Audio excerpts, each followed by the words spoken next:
Assalamualaikum warahmatullahi wabarakatuh. Alhamdulillahilladzi faddalana bil qiyam wa faddalana bis siyam fi syahri Ramadan alladzi unzila fihi al-Qur'an.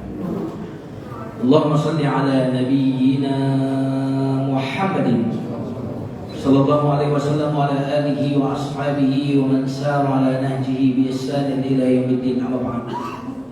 Kaum muslimin dan muslimat, jamaah salat Isya dan tarawih, azakumullah. Apa kabar semuanya? Alhamdulillah. Kalau tidak salah saya tahun lalu ya terakhir di sini ya. Idul Fitri itu ibadah. Idul Adha. Sama sebelumnya dulu sama Syekh Ali Jabir di TV One. Jadi ini yang ketiga. Terima kasih kepada jamaah yang sudah berkenan untuk bersilaturahim, untuk mengundang saya ke tempat ini. Semoga yang ada di sini panjang umurnya dalam kebaikan. Insya Allah diampuni dosa-dosanya, dibebaskan dari api neraka. Anak-anak kita menjadi anak-anak yang solihin dan solihah. Amin. Tema kultum kita malam hari ini yang diberikan kepada saya adalah hakikat dunia. Ada hakikat, ada casing. Kalau casing itu tidak mewakili hakikat, tapi hakikat itu adalah sesuatu yang sesungguhnya, yang esensial. Maka hakikat dunia berarti kita berbicara tentang dunia yang sesungguhnya, bukan dunia yang tampak oleh mata, tetapi dunia yang sesungguh-sungguhnya. Kenapa kita perlu memahami dunia? Jawabannya karena kita hidup di dunia. Kenapa kita perlu memahami dunia? Agar kita tidak memberikan ukuran terhadap dunia melebihi ukuran yang sebenarnya. Coba saya mau bertanya, orang yang korup, orang yang rakus dunia, itu orang yang salah menilai dunia. Dunia melebihi ukuran yang sesungguhnya. Yang sedih, yang galau karena gak dapat dunia, ya, betul nggak? Halo? Yang kalau akhir bulan lemes, kalau kurang duit nangis, adalah orang-orang yang memberikan nilai bagi dunia dengan nilai yang melebihi nilai. Betul atau tidak? Maka katakan kepadaku apa yang membuat engkau bahagia, maka aku akan tahu siapa diri. Katakan kepadaku apa yang membuat engkau bersedih, takut, gelisah, maka aku akan tahu siapa diri. Maka kalau kita tahu hakikat dunia, insya Allah kita tidak akan bahagia karena dunia, dan tidak akan bersedih karena kehilangan dunia. Setuju? Tadi saya belum ngasih stopwatch ini, kelebihan nanti waktunya, karena ada tarawih. Nanti nikmat-nikmat dengan ceramah pas tarawihnya tepar, maka kita sesuaikan 20 menit ya kalau masalah waktunya. Baik, yang pertama jamaah sekalian, hakikat dunia itu adalah sarana bukan tujuan. Dunia itu sarana bukan tujuan. Makanya kenapa Allah ketika berbicara tentang dunia, redaksinya jangan lupakan dunia, carilah akhirat, jangan lupakan dunia. Itu ayatnya. Wabtaghi fima ataka Allahu ad-daral akhirah wa la tansa nasibaka minad dunya. Akhirat, carilah akhirat. Kira dunia, jangan lupa dunia. Kenapa? Karena akhirat itu tujuan, dunia ini adalah sarana. Makanya kalau bapak-bapak ke kantor, ibu-ibu ke kantor, terus nanti istrinya nitip, tolong titip mie ayam yang di sebelah kantor itu ya Mi. Wah. Kalau di hari-hari di luar Ramadan nitip, kira-kira nanti istrinya nelpon pas menjelang pulang, jangan lupa kerja atau jangan lupa beli mie ayam. Lalu? Kenapa? Pesanan ini. Kalau jangan lupa kerja tidak mungkin karena itu tujuan. Jadi yang perlu diingatkan itu jangan lupa beli mie ayam, betul kan? Bukan jangan lupa kerja. Akhirat itu tujuan kita jamaah sekalian. Makanya orang mukmin yang ideal itu tak perlu diingatkan tentang akhirat. Makanya ayatnya enggak jangan lupa akhirat, enggak begitu. Al-Qasas 77 ya. Tapi jangan lupa dunia. Keren enggak ayat itu? Nah, sahabat Nabi dulu profilnya seperti itu dulu, Pak. Karena mereka melihat dunia ini dengan nilai yang sesungguhnya, enggak melebihi, enggak mengurangi dunia. Ini saya kasih nilai dunia ini ya. Nilai dunia, jadi kalau nanti gak dapat ceramah yang lain, cukup ini. Siapa yang diberikan, siapa yang memasuki hari tenang hatinya, ya, sehat badannya, cukup makan untuk hari itu saja, maka seolah-olah dia telah memiliki dunia dan seisi. Baru apa yang pertama? Tenang hatinya. Namanya gak disebut-sebut oleh KPK, iya kan? Kemudian yang kedua, sehat badannya. Yang ketiga, cukup makan untuk hari itu. Kenapa untuk hari itu saja? Karena esok bagi kita itu gaib, Pak. Misteri apakah kita masih ada atau tidak. Kita tahu Ramadan ini cepat sekali berlalu, tahu kita. Tapi kita tidak tahu apakah besok, apa nanti Ramadan yang akan datang kita masih hidup. Jadi dunia itu cuma itu. Jadi kalau ada yang banyak duit sekian M mati hari ini, duit siapa itu sisanya?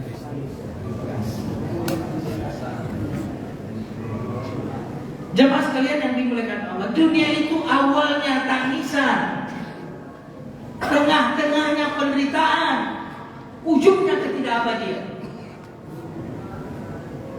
Betul. Maka kalau orang mengenal hakikat dunia seperti ini, dia tidak akan menjadikan dunia ini sebagai tujuannya. Dia cuma akan menjadikan dunia ini sebagai alatnya, alat untuk mencapai tujuan, sebagai sarana kendaraan untuk bisa sampai kepada akhirat dan surga itu. Setuju ya? Baik. Maka kalau kita dengan perspektif ini jamaah sekalian, ketika kita melihat dunia ini sebagai sarana, maka hubungan kita dengan dunia ini seperti hubungan kapal dengan air laut. Kapal ini tidak mungkin berlayar untuk menempuh tujuannya kalau dia tidak berinteraksi dengan air, betul nggak? Maka kita mau tidak mau, kita harus berinteraksi dengan dunia. Tapi hubungan kita dengan dunia ini seperti hubungan kapal tadi, perahu dengan air. Bagaimana hubungan perahu dengan air ini? Kapal dengan air ini? Yang pertama adalah jangan sampai air laut itu jadi tujuan bagi kapal ini. Betul atau tidak? Kalau air laut itu jadi tujuan, tenggelam itu. Ini yang pertama. Yang kedua jamaah sekalian yang dimuliakan Allah Subhanahu wa taala. Air jangan sampai ada di dalam kapal. Air itu harus berada di luar kapal. Betul kan ini? Makanya kalau air itu masuk perahu dia baik, dibuang keluar. Karena kalau air ini ada di luar kapal, kapal ini tetap akan berlayar menuju tujuan. Tetapi jika air laut itu masuk ke dalam kapal, apa yang akan terjadi? Tenggelam. Kalau air ini di luar kapal, kapal ini kita yang kendalikan. Tapi kalau air laut itu masuk ke dalam kapal, apa yang mengendalikan? Maka hati kita ini adalah kapal kita untuk berjalan menuju Allah. Dunia ini adalah air bagi kapal yang bernama hati kita ini. Maka jangan jadikan air di dunia ini sebagai tujuan, maka kita akan tenggelam. Jangan juga dunia ini masuk ke dalam kapal yang bernama hati kita, maka kita akan tenggelam. Halo jemaah sekalian, berarti yang namanya air itu di luar atau di kapal? Di luar kapal. Kapal kita di mana? Hati. Berarti dunia itu naruhnya di mana? Di luar hati. Berarti di tangan. Betul kan? Kalau kita mendapatkan dunia, taruh di tangan, jangan taruh di hati. Karena kalau taruh di tangan, kalau hilang, diambil orang, direbut orang, sakitnya tuh di tangan. Tapi kalau dunia itu diletakkan di dalam hati kita, hilang, diambil orang, dirampas orang, sakitnya tuh di mana? Di mana? Iya, di mana? Di sini, di dalam hatiku. Berarti jamaah sekalian, yang membuat kita sakit hati itu siapa kalau demikian? Yang membuat kita bersedih itu siapa kalau demikian? Yang membuat kita sakit hati itu orang lain atau kita? Kita yang meletakkan sesuatu ke dalam hati sehingga ketika itu hilang kita sakit hati. Setuju nih? Nah, jamaah sekalian yang dimuliakan Allah Subhanahu wa taala, inilah hakikat dunia yang pertama, bahwa dunia ini adalah sarana bukan tujuan. Makanya kata Nabi, apa urusanku dengan dunia? Tidaklah aku dengan dunia kecuali seperti seorang pengendara atau pengembara yang bernaung di bawah pohon, lalu setelah itu pergi dan meninggalkannya. Jamaah sekalian yang dimuliakan Allah Subhanahu wa taala, hakikat yang kedua dari dunia. Dunia ini adalah negeri ujian. Negeri apa? Bukan negeri balasan. Kalau kita berinteraksi dengan sesuatu yang bergetah, kena getah. Kena getah nggak? Kena getah. Dunia ini ujian. Makanya kalau kita tahu dunia ini ujian, kalau diuji tak heran. Karena kita bertempat di negeri ujian. Makanya kalau kita mendapatkan musibah, kita bilang apa? Oh, ini negeri ujian. Kalau kita sakit, oh ini negeri ujian. Sesuatu yang keluar dari tempatnya kan tidak membuat kita kaget.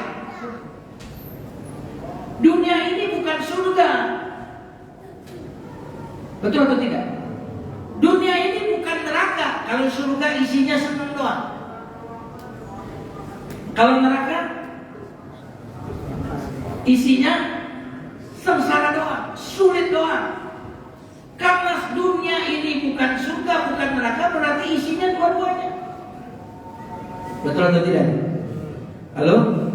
Berarti isinya berpasangan. Ada muda, ada susah, ada sehat, ada sakit, ada lapar. Ini penting jamaah sekalian.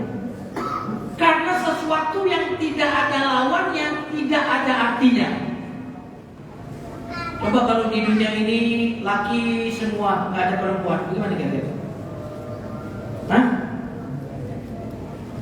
Halo? Garing. Siang aja, nggak ada malam. Kita nggak ada capeknya. Gimana mau tidur kalau nggak capek? Maka kalau kita lihat sesuatu itu dengan pasangan, maka sakit dan sehat itu sama indahnya, seperti indahnya malam dan siang. Sudah nyambung atau jaga sambung nih? Ketika kita melihat sakit dan sehat secara bersamaan, maka sakit itu sama indahnya dengan sehat. Karena sesuatu yang menjomblo, jomblo apa itu? Menyendiri, kehilangan nilainya. Kita tidak akan tahu nilai makanan kalau kita tidak lapar. Maka kita lapar tadi agar kita bisa mensyukuri minuman yang selama ini kita minum tanpa mengucapkan alhamdulillah. Bisakah kita nikmat makan kalau nggak ada lapar? Bisakah kita nikmat minum kalau tidak haus? Kalau lapar dan haus membuat kita nikmat makan dan minum, berarti lapar dan haus itu nikmat, bukan? Halo? Rasa sakit itu nikmat atau tidak? Coba kalau kita nggak sakit, Pak, kita loncat di lantai berapa, Pak, patah tulang dan tidak sakit. Maka jemaah sekalian yang dimuliakan Allah Subhanahu wa taala, sekali lagi negeri dunia ini adalah negeri ujian. Dan ujian dunia ini ada ujian dengan kesenangan, kemudahan, dan ujian dengan kesulitan. Dua-duanya berarti apa? Ujian. Bapak-bapak mau diuji dengan apa? Kemudahan atau kesulitan? Halo? Siapa yang ingin diuji dengan kemudahan anak-anak? Luar biasa. Yang ingin diuji dengan kemudahan anak-anak? Yang ingin diuji dengan kesulitan anak-anak? Yang punya tangan, angkat tangan. Jelas ini. Jadi maunya apa nih, Pak? Oke. Saya mau bertanya, mana yang lebih banyak orang itu lulus? Diuji dengan kesulitan atau diuji dengan kemudahan? Lulus. Yang membuat yang lebih banyak lulus? Kesulitan. Yang membuat Bapak doanya jadi nangis itu kemudahan atau kesulitan? Yang membuat Bapak terbangun tahajud itu kemudahan atau kesulitan? Nah, kalau demikian kesulitan itu anugerah atau tidak?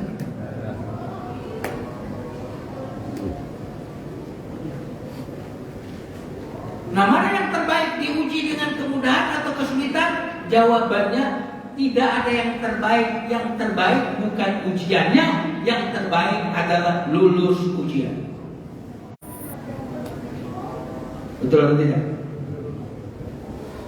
Nah, kadang orang tak lulus ujian, ya, gara-gara punya jabatan, akhirnya zalim kepada orang. Gara-gara punya jabatan, akhirnya korup. Gak lulus ujian. Tapi sebagian orang-orang yang tidak kaya, justru akhirnya kemudian dia dekat kepada Allah Subhanahu wa taala. Negeri ujian. Laqad khalaqnal insana fi kabad. Laqad khalaqnal insana fi kabad. Sungguh manusia itu telah kami ciptakan fi kabad, dalam kesulitan. Jemaah sekalian yang dimuliakan Allah, kalau lagi banyak musibah baca ayat itu. Ya laqad khalaqnal insana fi kabad. Ibu-ibu yang di bawah, kalau pas suaminya nyebelin, baca ayat itu. Sungguh manusia terciptakan dalam penderitaan. Fi kabad. Lagi sakit, laqad khalaqnal insana fi. Nah, ketika kita memahami dunia ini negeri ujian, maka kita biasa aja. Melihat kaya biasa ujian. Melihat orang miskin biasa aja. Melihat orang sehat ujian. Melihat orang sakit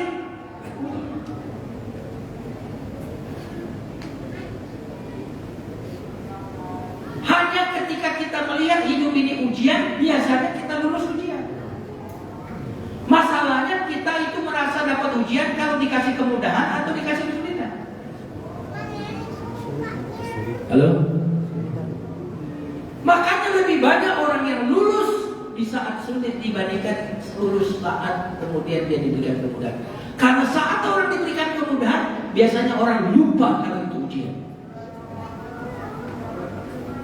Makanya saat paling berbahaya bagi kita bukanlah saat ujian, saat sulit bukan. Saat paling berbahaya bagi kita adalah saat kita sedang lapar. Saya ulang lagi kali. Saat yang paling membahayakan kita bukan saat sakit, tapi saat yang paling membahayakan kita saat sehat. Saat yang paling berbahaya bagi kita bukanlah saat miskin, tapi saat yang paling berbahaya bagi kita saat kita sehat dan kuat. Setuju atau tidak? Terusin ya. Saya ada waktu, tenang, saya akan pakai stopwatch. Terakhir ya. Udah berapa tadi? Yang pertama apa? Sarana. Yang kedua? Nah, yang ketiga, dunia itu adalah negeri yang memperdayakan, Darul Qurur, sebagaimana dalam surat Ali Imran ayat 185. Wa ma mata'ul hayatid dunya illa mata'ul ghurur. Tidaklah dunia ini kecuali kenikmatan yang menipu. Gimana maksudnya menipu? Bagi anak-anak muda, mereka belum tahu kalau dunia ini menipu. Tapi bagi orang-orang yang sudah usia 40 tahun ke atas, insya Allah tahu dunia ini menipu. Dulu kita menyangka kalau kita udah dapat kerjaan, wah kalah bahagia saya. Betul? Betul atau tidak? Udah dapat pekerjaan, biasa aja. Kalau saya udah punya rumah, wah kayaknya akan bahagia. Ya kan? Setelah punya rumah orang yang bagus. Semua Pak yang belum ada di tangan kita kelihatannya emas. Betul atau tidak? Istri kalau belum jadi istri kita emas. Setelah jadi istri kita, istri orang yang emas. Makanya ada bilang rumput tetangga. Iya, itu mirip dengan kayak mobil Pak. Mobil itu kalau belum digarasi nilainya tinggi. Kalau udah masuk garasi Bapak jual, nilainya turun. Walaupun belum dipakai, kan di garasi sudah turun. Kalau udah dibawa ke jalan, halo, turun nggak harganya? Dunia itu ketika belum kita dapat overvalue, Pak. Overvalue. Makanya bahagialah yang belum punya mobil. Kenapa? Karena setiap melihat mobil itu deg-degan, Pak. Ini kayaknya mobil gua deh nanti next. Betul nggak? Overvalue. Tapi semua yang sudah di tangan kemudian menjadi undervalue. Rumah kalau udah dipunya, rumah orang yang bagus. Kendaraan kalau udah dipunya, kendaraan orang yang bagus. Yang bahayanya kalau pasangan yang sudah dimiliki, yang bagus ya Pak. Dan setan selalu membuat kita melihat apa yang di tangan orang lain lebih indah daripada yang ada di tangan kita sendiri. Maka dunia ini menipu dan hanya orang bodoh dan dungu yang bisa ditipu oleh dunia. Sebagai penutup, teman-teman sekalian yang diberkahi, boleh nggak punya dunia? Boleh, asal tahu hakikat dunia. Karena siapa yang tidak kenal dunia, maka dia akan mabuk dunia. Dan mabuk dunia itu lebih berbahaya daripada mabuk minuman keras. Karena mabuk minuman keras tidak lama kemudian dia akan siuman dan sadar. Tapi orang yang mabuk dunia tidak akan pernah siuman sampai sakaratul maut datang menjemputnya. Wassalamualaikum warahmatullahi wabarakatuh.